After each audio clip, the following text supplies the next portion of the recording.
Student, अब आपकी दूसरी कहानी है जयशंकर प्रसाद द्वारा रचित। कौन सी कहानी है? आकाशदीप। तो यही दोनों कहानी सिर्फ आपके कोर्स में है। तो अब इसका सारांश सुनो, क्या है आकाशदीप। तो आकाशदीप में क्या दिया हुआ है कि जयशंकर प्रसाद द्वारा रचित आकाशदीप आदर्श प्रेम पर आधारित कहानी है। चंपा एक अनाथ युवती है।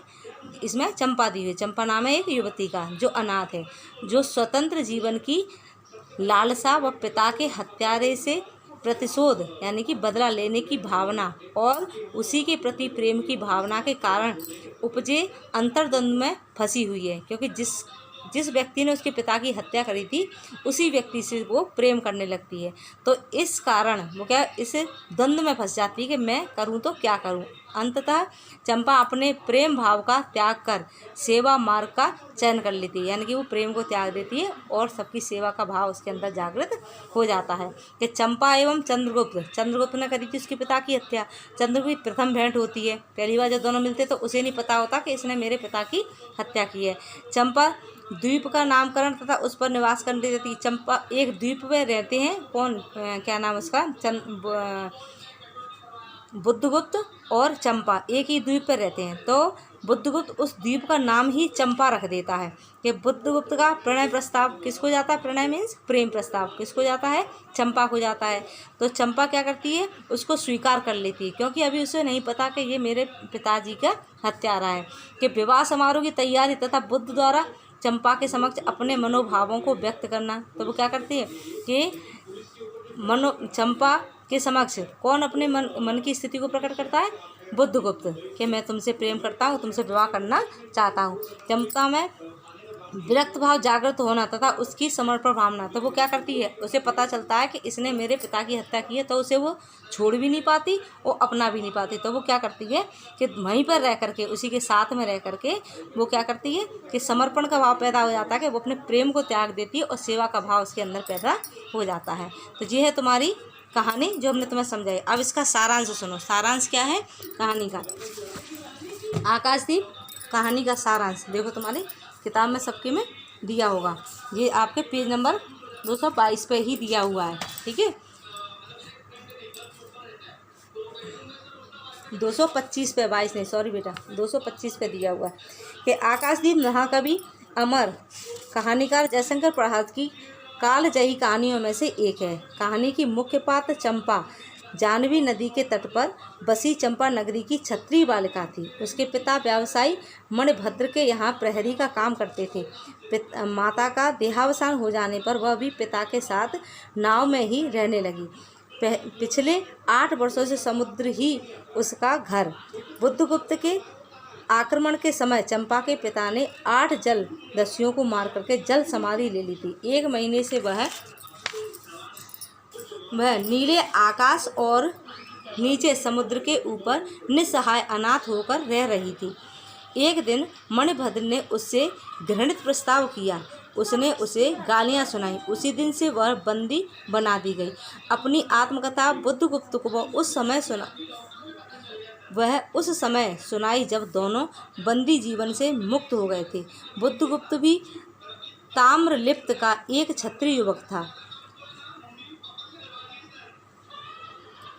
दुर्भाग्य से जलदस्यु बन गया था। उसी के आक्रमण में चंपा के पिता की मृत्यु हुई थी। बाद में किसी आक्रमण में बुद्धगुप्त भी बंदी हो गया था। संयोग से दोनों बंदी एक ही नाव पर थे। रात्रि में समुद्री आंधी में नाव डगमगाने लगी। अंधेरा घिर गया था। हवा के कोलाहल में कुछ सुनाई नहीं पड़ रहा था। उसी समय चंपा चंद्रगुप्त से स्वतंत्र होने का अवसर बताकर उसे एक नाविक की कटार लगाकर देती है। बंदी स्वतंत्र होकर के ढुलक कर उस रज्जू के पास पहुंचा जो पोत से संलग्न थी। रज्जू क्या जाती, रस्सी, और संलग्न थी यानी कि बंधी हुई थी। उसने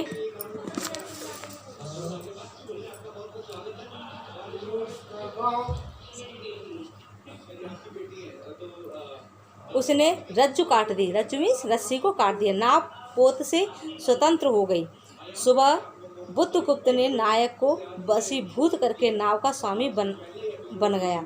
वे दोनों एक नए द्वीप पर पहुंचे। उस द्वीप का नाम चंपा द्वीप रखा। चंपा और बुद्ध ने उसे अपना स्थायी निवास बनाया। चंपा ने बुद्धगुप्त के कठोर हृदय में कोमलता पैदा कर दी थी।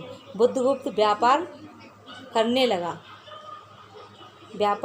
लगा। द्वीप पर महानाविक बुद्धगुप्त को वहाँ के निवासी राजा और चंपा को महारानी के रूप में मानकर उसकी सेवा में लगे रहते थे। चंपा प्रतिदिन समुद्र के तट पर ऊंचे स्थान पर दीपक जलाया करती थी और उसे रस्सी की सहायता से ऊंचे स्थान पर पहुंचाती थी। एक दिन महानाविक ने पूछा कि ऐसा तुम क्यों करती हो? तो चंपा ने कहा, मैं अपने पिता के लिए भूले भटके लोगों को पथ दिखाने के लिए दीप जलाती हूँ। भगवान भी भटकते हैं, भूलते हैं, नहीं तो बुद्धगुप्त को इतना ऐश्वर्य क्यों देते? तो इसमें बुरा क्या हुआ? इस दीप की अधीश्वरी चंपा रानी। बुद्धगुप्त ने कहा, चंपा कहती है कि यह सब मुझे अच्छा नहीं लगता। वे दिन अच्छे थे जब खुले आकाश में हम लोग परिश्रम से थककर पालों से शरीर लपेटकर पड़े रहते थे। बुद्धगुप्त ने कहा, तो चंपा हम अब और अच्छे से रह सकते हैं। तुम मेरी प्राणदात्री, मेरी सर्वस्व हो। चंपा अपनी माँ एवं पिता का जीवन स्मरण करते हुए क्रोधावेश में कहती है, मेरे पिता वीर पिता की मृत्यु के निष्ठुर कारण जलदस्यु हट जाओ। बुद्ध बहुत प्रयास करता है कि चंपा उसे क्षमा कर दे, किंतु चंपा पर कोई प्रभाव नहीं पड़ता। वह कहता है, आह चंपा, तुम इतनी निर्दय हो। यदि आज्ञा दो तो मैं अपना हृदय पिंड बनाकर अतल जल में विसर्जन कर दूं। चंपा कहती है, मैं तुमसे घृणा करती हूँ, फिर भी तुम्हारे लिए मर सकती हूँ। अंधेर है जलदस्यु, तुम्हें प्यार करती हूँ। बुद्धगुप्त कहता है, इस जीवन की पुण्यतम घड़ी की स्मृति से एक प्रकाश ग्रह बनवाऊंगा। चंपा, यहीं उस पहाड़ी पर संभव है कि मेरे जीवन की धुंधली संध्या उससे आलोकपूर्ण हो जाए। द्वीप स्तंभ बनवाया गया। भव्य समारोह में चंपा को बताया गया कि आज रानी की शादी होगी। चंपा बुद्धगुप्त को फटकारती है। बुद्धगुप्त चंपा के पैर पकड़ लिए और कहा कि तुम्हारे पिता का घातक नहीं हूँ।